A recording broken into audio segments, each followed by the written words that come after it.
Hello, welcome to my YouTube channel physics by Sagar उड़े।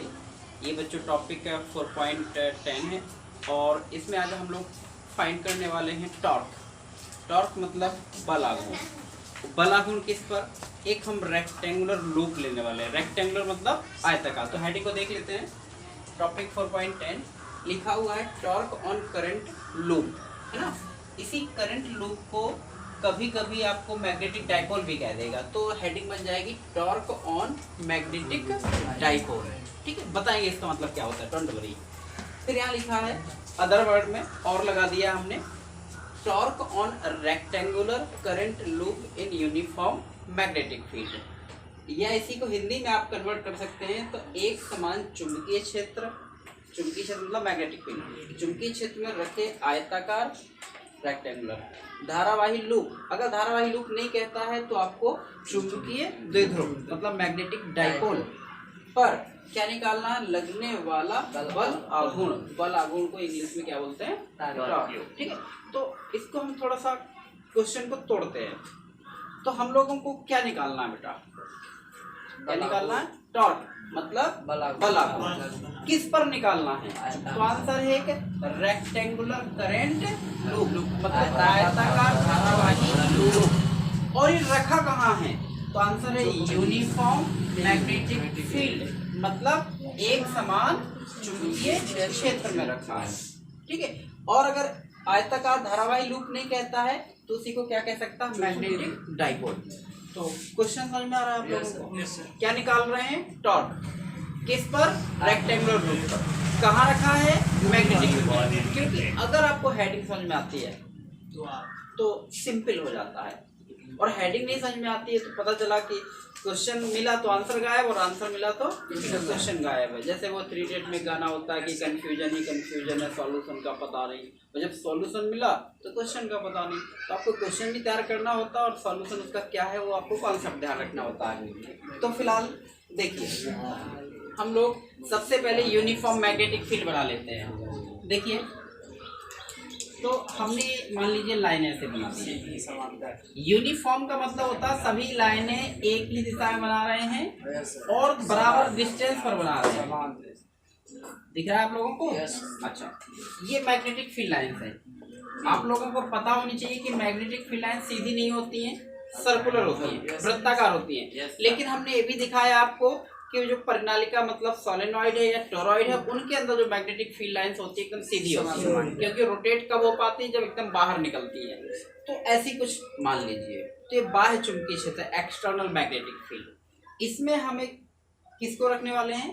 Rectangular current loop को। दो तरीके हैं, या तो मैग्नेटिक फील्ड की डायरेक्शन में रख दो उसको, और मैग्नेटिक फील्ड की डायरेक्शन में रखोगे तो थीटा कितना हो जाएगा? 0, है ना। लेकिन हम चाहते हैं कि एंगल रहे, क्योंकि एंगल से ढेर सारी प्रोसेस आ जाती है। एंगल होने से आप थीटा 0 भी रख सकते हो, थीटा 90 भी रख सकते हो, थीटा को किसी एंगल पर। तो एंगल वाला ज्यादा बेटर होता है। तो हम क्या करेंगे, उस लूप को मैग्नेटिक फील्ड की डायरेक्शन से क्या कर देंगे? इसी एंगल पर रखेंगे, किसी एंगल। तो यहाँ पर हम 3D बनाने वाले हैं। 3D 3 डायमेंशनल चित्र। देखिए कैसे। तो हमने यहाँ पर ये दिया ऐसे, और इसको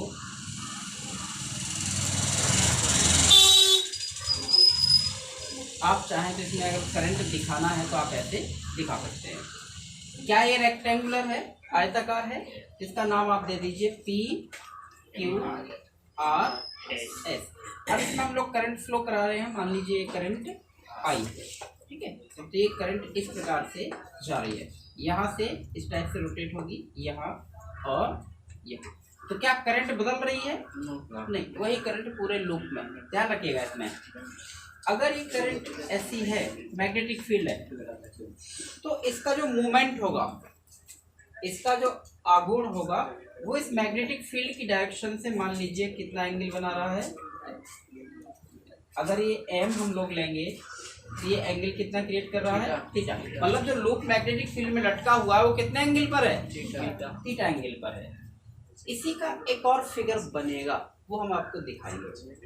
अच्छा, क्या हम लोग एक कॉन्सेप्ट पढ़ेंगे कि जब भी कोई कंडक्टर मतलब चालक चुंबकीय क्षेत्र मतलब मैग्नेटिक फील्ड में रखा होता है तो उस पर क्या लगता है, बल लगता है। Very good. और वो बल क्या होता है, I L B sine theta. और ये जो थीटा होता है किसके बीच होता है, एल और बी के बीच। तो अगर हम देखें क्यू से आर तक, तो क्या ये कंडक्टर है, ये चालक है, तार है कि नहीं है। इस तार की आप लंबाई मान लीजिए, इसकी लंबाई हम लोग कितनी ले रहे हैं, एल। और इसकी चौड़ाई भी मान लीजिए, ब्रेथ कितनी मान ले रहे हैं, बी। तो लेंथ भी है, ब्रेथ भी है। अब बताओ इस कंडक्टर में करंट कितनी है, आई। लेंथ कितनी है, एल। रखा कहाँ है, बी में। तो क्या इन तीनों से मिलकर फोर्स लगेगा, देखो आई एल बी, आई भी है, लेंथ भी है, मैग्नेटिक फील्ड भी है। थीटा कितना है, तो मैग्नेटिक फील्ड की डायरेक्शन ये, कंडक्टर की डायरेक्शन ये, दोनों के बीच कितना एंगल दिखा है, 90। तो इसलिए इसमें साइन 90 हो जाएगा। साइन 90 की वैल्यू बस यही आपको देखना है। तो इसकी थ्योरी को हम लोग कैसे लिखेंगे, ये क्वेश्चन को हटा दिया जाए, दिमाग में रखना कि हमें टॉर्क निकालना है। देख, तो इसकी लैंग्वेज को हम लिखते हैं, माना पी क्यू आर एस एक आयताकार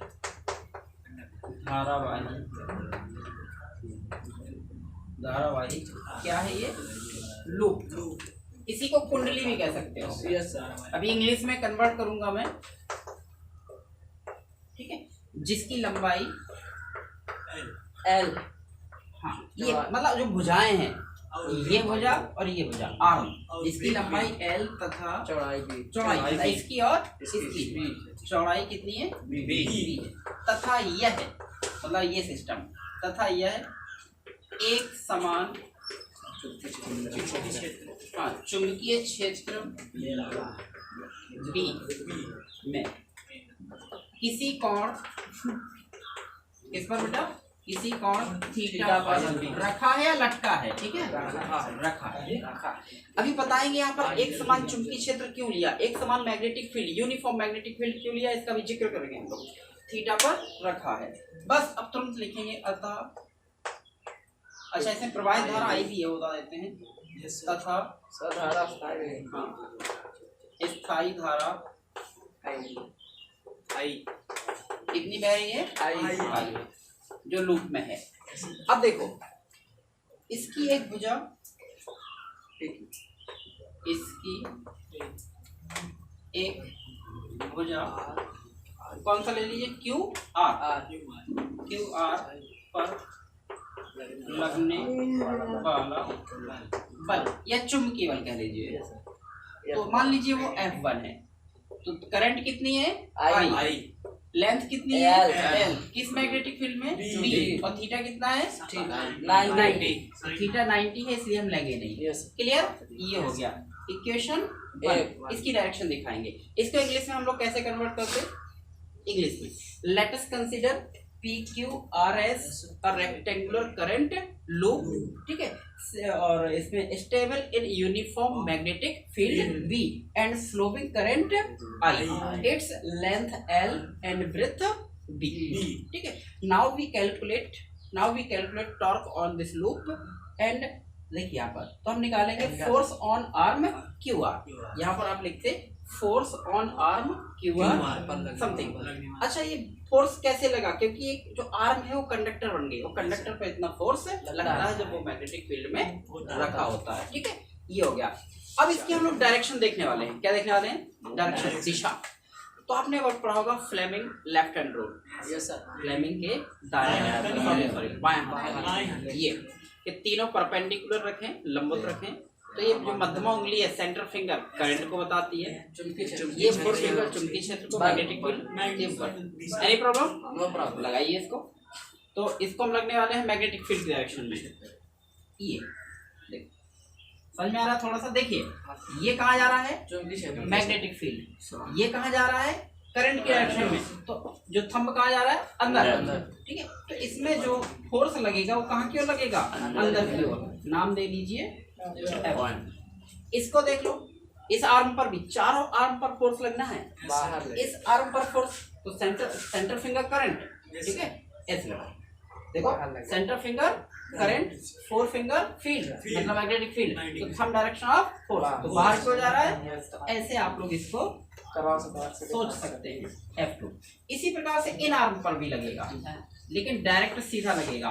नाम दे दो F3 और यहाँ नाम दे सकते हैं आप लोग F4, मान लीजिए लगेगा इसका। अब आप देखो इसमें जस्ट अपोजिट कौन है, F3 और F4। जैसे एक फोर्स यहाँ लगे, दूसरा फोर्स यहाँ लगे, और दोनों के अगर मान बराबर आ जाते तो कहाँ जाएगा, कहीं नहीं, वही रहेगा। ठीक है, रोटेट करेगा क्या, नहीं।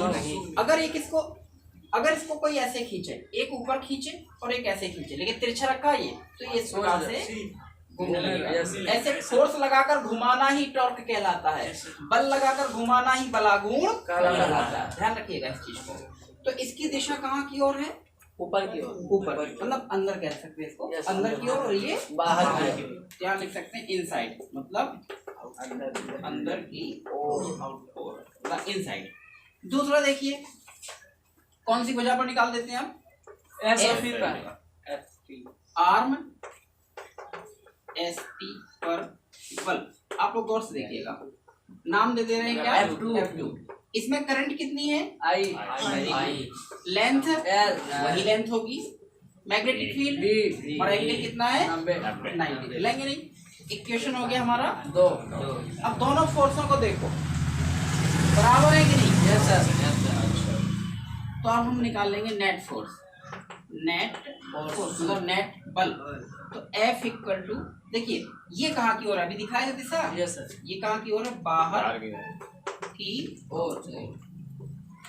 बताओ नेट बल कितना आ जाएगा, एक अंदर की ओर बाहर की ओर, तो कितना हो जाएगा, 0। ये 0 क्यों हो गया, क्योंकि जितना फोर्स अंदर की ओर है उतना ही फोर्स बाहर की ओर है, तो इक्वल एंड अपोजिट होने के कारण 0 हो जाता है। अब यहाँ से क्या पता चला, यहाँ से पता चला कि अगर कोई भी डाइपोल मतलब कोई भी द्विध्रुव या कोई भी लूप चुंबकीय क्षेत्र में रखा है, तो उस पर नेट बल, नेट फोर्स कितना होता है, 0। अब हम देखेंगे क्या टॉर्क भी 0 है, क्या बलागुण भी 0 है, तो उसके लिए हम लोग स्टडी करेंगे। Now we will calculate torque. अब हम लूप पर क्या याद करेंगे, बल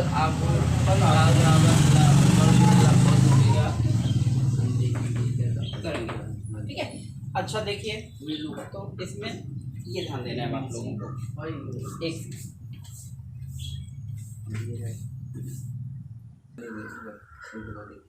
देखिए, अब हम लोग क्या करेंगे, अब हम लूप पर एक बलागुण मतलब टॉर्क ज्ञात करेंगे। टॉर्क किससे मिलकर बनता है, दो फोर्स के कपल से।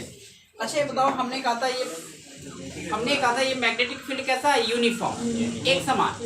अगर ये यूनिफॉर्म ना लेते,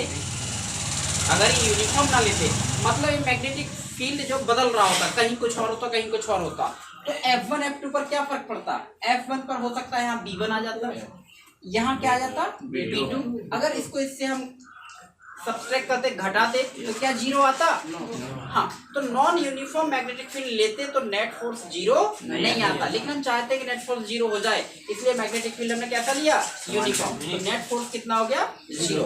लेकिन ये फोर्स लग कैसे रहे हैं, इस टाइप से, एक ऊपर की ओर खींच रहा, मतलब एक बाहर की ओर खींच रहा और एक अंदर की ओर। इस प्रकार से क्या करेगा, रोटेट। अच्छा रोटेट क्यों करेगा, क्योंकि इन दोनों फोर्सों के बीच एक डिस्टेंस है। अगर ये डिस्टेंस नहीं होती तो रोटेट नहीं होता, इसलिए टॉर्क बना रहे हैं ये, ठीक है। तो हम लोग टॉर्क ज्ञात करने वाले हैं, तो इसको अब हम हटा देंगे।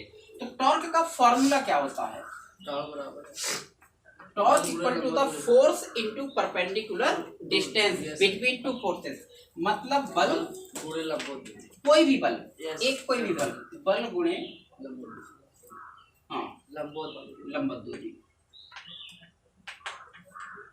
बल गुणे लंबवत दूरी, मतलब बल गुणे क्रिया रेखा की अक्ष से लंबवत दूरी, बलागुण बल गुणे लंबवत दूरी। तो अब इसमें हमें देखना है दोनों फोर्सों के बीच जो डिस्टेंस है वो कितनी है, यही तो है। इस डिस्टेंस को हमें मेजर करना है, उसके लिए हम एक फिगर की फिर हेल्प लेंगे। तो यहीं पर हम एक फिगर आपको कैलकुलेट कर दे रहे हैं, छोटा सा आप लोग बना लीजिएगा, इसके नीचे बगल में कहीं भी। जैसे ये मैग्नेटिक फील्ड था आपका, ये क्या था, शांत रहिए, मैग्नेटिक फील्ड था, इसमें मान लीजिए ये देखो इधर सब लोग, ये ब्रेथ है, ये ब्रेथ आपकी लगभग ऐसे है। ये डाइपोल, एक आर्म की ही बात कर रहे हैं तो ये डाइपोल टाइप का हो गया। इस पर एक फोर्स कहाँ की ओर लग रहा है? ऊपर की ओर। नाम आपने उसको दिया है F1। ये फोर्स जस्ट कहाँ लग रहा है? उसके नीचे की ओर। क्योंकि देखिए जब सीधा लिया था तो फोर्स तिरछे दिख रहे हैं, जब ये सीधा है तो फोर्स तिरछे, अगर इसको तिरछा कर दे तो फोर्स सीधे हो जाएंगे। अच्छा, अब इन दोनों का एक लंबवत दूरी परपेंडिकुलर डिस्टेंस ये बनेगी। आप इसको ऐसे बना सकते। तो ये बताइए यहाँ पर इससे मैग्नेटिक फील्ड का मूवमेंट कितनी डायरेक्शन ले रहा था? थीटा। तो m की ये डायरेक्शन कितनी एंगल ले रही है? थीटा। तो ये भी एंगल कितने हो जाएगा? थीटा, बाइसिमेट्री। तो बेटा ये थीटा, इसका कुछ नाम दे दीजिए, मान लीजिए m n। हमें क्या चाहिए? दोनों फोर्सों के बीच की लंबवत दूरी। तो इसमें लंबवत दूरी कौन सी है? परपेंडिकुलर डिस्टेंस, यही तो है। अगर आपको ये चाहिए और ये वैल्यू कितनी है यहाँ से यहाँ तक, तो आंसर है बी। कितनी है? बी, क्योंकि ये ब्रेथ है, चौड़ाई है यहाँ से यहाँ तक। तो जब आपको कर्ण पता है, कोण के सामने वाली भुजा लंब परपेंडिकुलर, तो हाइपोटेनस और परपेंडिकुलर, कर्ण और लंब किस में होते हैं? साइन में। किस में होते हैं? साइन में। तो यहीं पर हम चित्र आपको दे रहे हैं, ठीक है। तो चित्र में देख लीजिए, साइन थीटा, लाल बटे का कहा से लंब बटे कर्ण, ये आप परपेंडिकुलर अपन हाइपोटेनस। तो परपेंडिकुलर कितना है? mn, ये परपेंडिकुलर लंब, और कर्ण कितना है? b। mn कितना हो जाएगा? 3 गुणा कितना? अरे 3 गुणा करोगे क्या जाएगा? b sin लगा दीजिए, तो वो बनाना पड़ेगा आपको। तो torque equal to any force, कोई एक बल, बोलो कितना लिखें इसकी जगह? कोई भी एक, I L B into perpendicular distance. और परपेंडिकुलर डिस्टेंस कौन सी है दोनों फोर्सों के बीच की? ये मतलब जो ये एम एन। इस एम एन की वैल्यू रखो, ये कितना लिखे? B sine theta. अब देखिए गुणा में सब, मल्टीप्लाई में देखो क्या कर सकते हैं, थोड़ा सा जुगाड़ लगाते हैं। आई लंबाई के साथ चौड़ाई को रख दिया हमने, और कौन बचा? सब लोग यहाँ ध्यान देंगे। ये बताओ बेटा, लंबाई गुणे चौड़ाई क्या कहलाता है? लेंथ इनटू ब्रेथ, किसका फार्मूला है? लंबाई गुणे चौड़ाई, अरे आयत का क्षेत्रफल, आयत का area of rectangle, area of rectangle क्या हो जाएगा? ए। लंबाई गुणे चौड़ाई क्षेत्रफल होता है। बचा कौन? बी, और ये साइन थीटा। ये क्या चल रहा है? ये हमारा एक आंसर है। अब इसमें एक चीज और देखें आप लोग, ये तो लिख चुके हो ना। ये कब है? जब इसमें केवल तार का एक राउंड है, तार का केवल एक फेरा। हम मान लेते हैं ये जो लूप है रेक्टेंगुलर, ये कई तारों से मिलकर बना, 1 2 3 4 5 6 7 n। अगर n तारों से मिलकर बना हो तो क्या हो जाए? एक तार के लिए इतना टॉर्क, तो n तार के लिए n का मल्टीप्लाई। तो यदि तार के फेरों की संख्या कितनी हो? n हो। तो if n be the number of turn in loop, then torque कितना हो जाएगा? n I a b sin।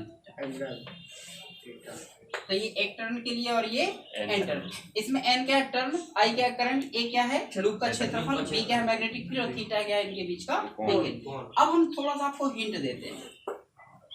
आपने स्थिर विद्युत में पढ़ा था आपने, विद्युत में। अब थोड़ा सा हमें पहले बताना चाहिए था, कोई बात नहीं, बता रहे हैं। क्या जो हेडिंग थी हमने पढ़ा था, क्या? द्विध्रुव पर लगने वाला बलागुण, चुंबकीय द्विध्रुव पर लगने वाला बलागुण। क्या ऐसा ही आप लोग विद्युत की पढ़ चुके हैं? पढ़ चुके हैं आप विद्युत द्विध्रुव पर, एक समान विद्युत क्षेत्र में रखे विद्युत द्विध्रुव पर बलागुण। आप पढ़ चुके हैं टॉर्क ऑन इलेक्ट्रिक डाइपोल। हम पढ़ रहे हैं टॉर्क ऑन मैग्नेटिक डाइपोल। हम इससे पहले पढ़ चुके हैं टॉर्क ऑन इलेक्ट्रिक डाइपोल। कोई बता सकता है उसमें क्या था? टॉर्क टाउ बराबर याद अगर आप लोगों को हो तो ये derivation very very most important था, विद्युत में था, इलेक्ट्रिसिटी में था। Tau equal to P E sine theta. तो देखिए पी कौन है, विद्युत ध्रुव, ई कौन है, विद्युत क्षेत्र, थीटा क्या है। हाँ, क्या इसको भी हम ऐसे ही बना सकते हैं? यस बिल्कुल। तो देखना इसमें ई की जगह यहाँ कौन है, बी, साइन थीटा की जगह है साइन थीटा, तो पी की जगह कौन है इसमें, एन आई। तो पी होता है विद्युत में, तो पी की जगह हम चुंबक में लेने वाले हैं एम। कौन लेने वाले हैं, एम। ये जो बार बार बना रहे थे ना ये एम, ये एम यही है मैग्नेटिक डाइपोल मोमेंट। तो देखिए बी से टैली कर रहा है ई साइन थीटा, तो पी की जगह पर कितना होना चाहिए था, एन आई। तो यहाँ पर देखो एक नई राशि आ जाएगी, क्या, एम, एम के बाद बी और साइन थीटा। एम किसकी जगह आया, एन आई। जहाँ एन आई ए लिख देते हैं पहले, जहाँ एन आई ए किसकी जगह आया, एम। इसी का नाम है चुंबकीय आघूर्ण, चुंबकीय आघूर्ण या चुंबकीय द्विध्रुव आघूर्ण, तो मैग्नेटिक मोमेंटम।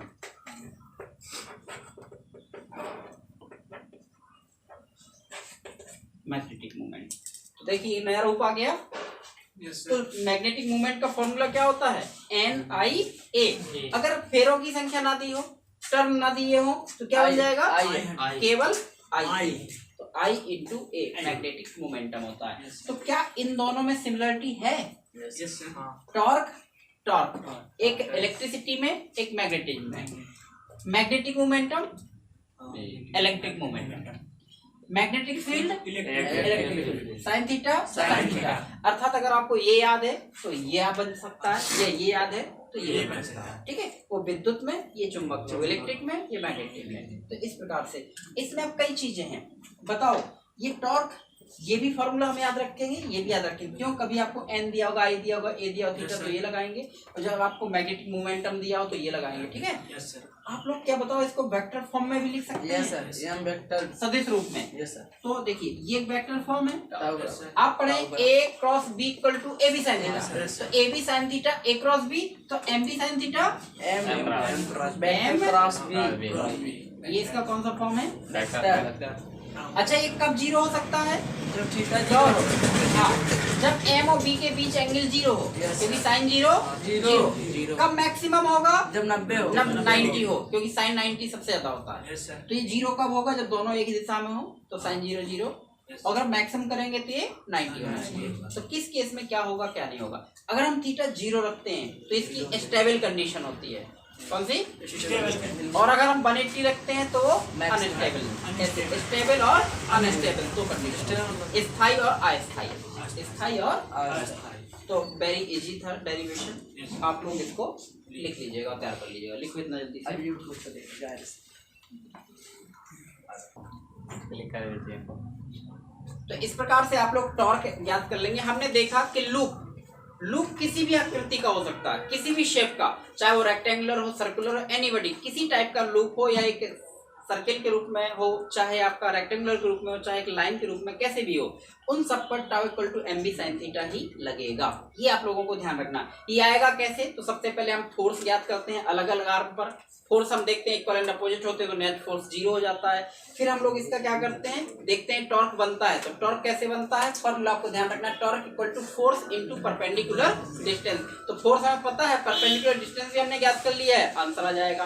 तो टॉर्क होता क्या है, बल आघूर्ण होता क्या है, तो हमने देखा यहाँ कि दो फोर्स मिलकर किसी चीज को क्या कर रहे हैं, घुमा रहे हैं। इसको ऐसे, इसको ऐसे, देखिए दोनों फोर्स मिलकर इसको क्या कर रहे हैं, घुमा रहे हैं। तो फोर्स लगाकर किसी चीज को रोटेट करना टॉर्क कहलाता है। जैसे आप लोग क्या करते हैं, बोतल के ढक्कन को खोलते हैं या बंद करते हैं, इस तरह से। ये तो क्या है, फोर्स, और उसको फोर्स लगाकर रोटेट कर रहे हैं, ये टॉर्क बन रहा है, बल आघूर्ण बन रहा है। समझ में आ रही बात।